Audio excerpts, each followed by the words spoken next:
feel it is such an important time on our planet that we look at unprocessed collective trauma, because we will only keep repeating and repeating.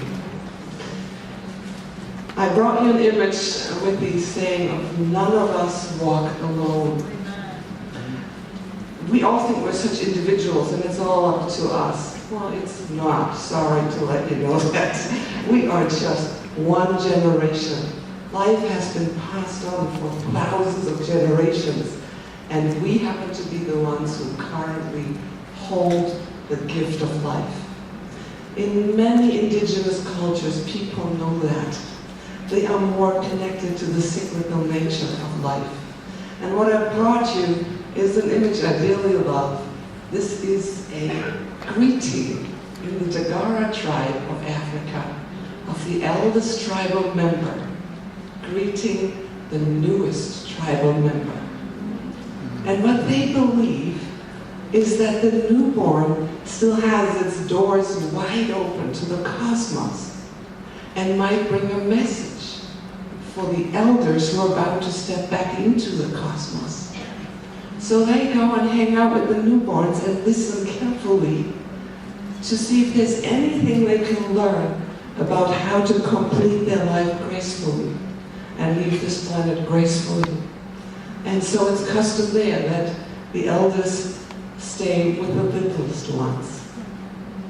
I've seen this again in Native American tribes, where it is the job of the grandparents to educate the hearts of the children.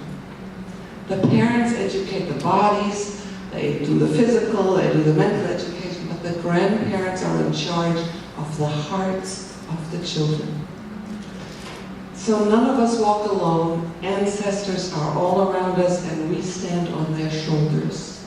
So I pressed my entire presentation to this one slide to make it as easy as possible in the time I have. And so I begin with this bubble in the middle, the presence. That is the gift of life that we have. That is what Martha was talking about earlier. What's supposed to be the joy?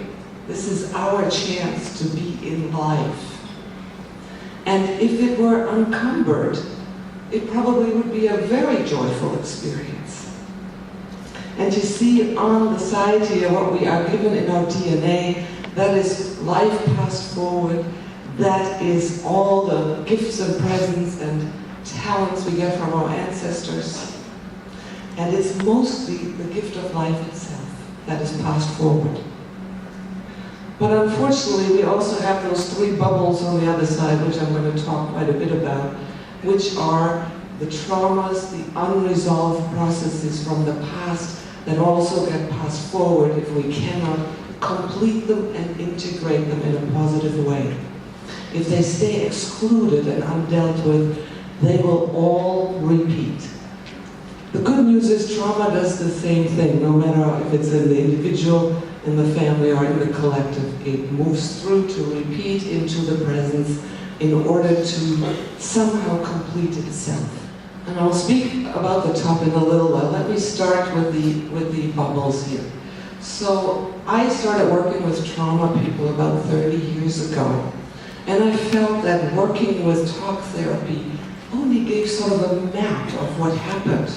It didn't seem to transform people. It didn't change the depression. It made it a bit better. I didn't feel very satisfied with what I could accomplish. And I began looking for tools that have more impact. At that time, I did a lot of work with something called body-oriented psychotherapy, because trauma truly does not just sit in the mind, it sits in the body. It sits in our soft tissue. It sits in our breathing patterns. It sits in our cellular memory. So we need to address it not just through the mind, but we need to include the physical body in working with trauma. After a few years, I realized it worked brilliantly for a bunch of people, but there were others for who it didn't work at all. And while at first I thought, oh well, they're resistant, or it's not really right, or something like that, I had to finally admit, I am missing an entire dimension of this thing. because people hold on to their trauma out of loyalty to their families. They are so loyal. We are so loyal to our parents and our family of origin that if it seems like we're loyal to them, if we're violent, we're going to be violent. And if it seems like life is better for mother if I am depressed and hold some of that depression, I will hold that depression. So at that time I started studying much more systemic family work. I'm now working with something called family constellation work, which is an embodied method of stepping into the blueprint of family systems. And it has truly opened my eyes to how incredibly connected we are to our ancestry. We do what we do, and all of it unconsciously. Nobody decides, I want to stay depressed. It's unconscious bonds and entanglements with our family system. I'll just give you one tiny example because I'm already low on time here. Perfect loyalty. A client comes to me in one of my groups, and she is about to blow her second degree. She already did a 4-year PhD program, paid all the dues, did all the courses, and couldn't repeat her dissertation. Now she's finishing a second degree program, and it looks like the same thing is happening again, and she is beyond herself. I can't finish this thing. So I inquire in the lineage, in the family system, and I learned that her parents got divorced when she was very young. And I learned that her mother is highly educated and has 2 degrees. And I learned that her father, whom she loves dearly, is a person who works with bricks. He's a bricklayer and very skilled, but he has no degrees. And as we watch the constellation unfold, and unfortunately I won't be able to tell you how they work, but as they unfold, the representative for this person is so pleased because she can look at the mother and say, "Dear mother, I'm just like you. I have 2 degree programs." And she can turn and look at her father and say, "I am just like you. I have no degree." That's perfect loyalty. It doesn't serve her. And I see those kind of loyalties over and over. I also see that what we exclude in our families, and this is where trauma kicks in, will return. Someone in our future will be entangled with the grandparents who fought in World War II and killed people and never spoke about it. That needs to be dealt with. It is mostly what's excluded, what's secret, the mute voices, what people already spoke about, that has a huge impact on future generations. Coming to the collective, just as an individual grows in a family and takes on those issues, a family grows deeply in a culture. Whatever we are born into, it will be what seems normal to us. And we don't even see if it's traumatic. We don't even notice. We simply go with what that is. And I will give you one brief example, if I can pull that off. Yes. I want to encourage you to think about what your collective trauma is, because we all have one. But I'm sharing mine with you. I was born in Germany after World War II, about a decade after World War II. At that time, Germany had been rebuilt. The houses were back up. Everything seemed to be good. I thought I had a very good childhood.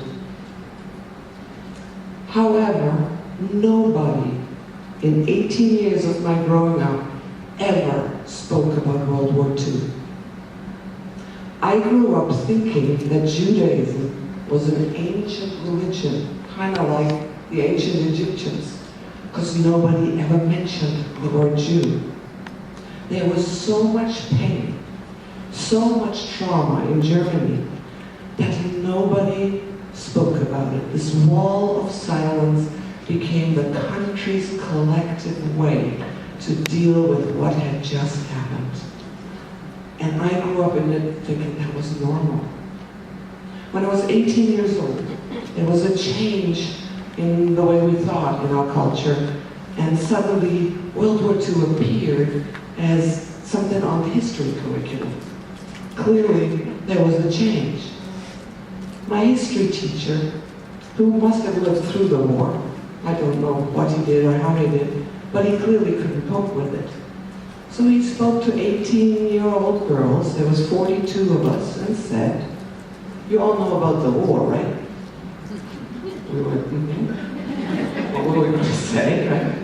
And he says, "Well, we're going to really show you what happened now."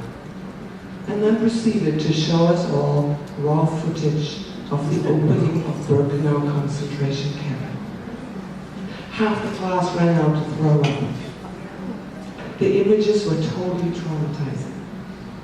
But what really strikes me now that I look back at it is that when I went home that day, quite shook up with all these images, not once did I consider to speak to my parents about it. That's how deep the collective messages were in the system. And most cultures have what we call shadow structures in their system that sit in the collective. So I wish we can all create lots of opportunities for change and help our children not be the ones who carry it all forward, because it didn't begin with them. Thank you very much.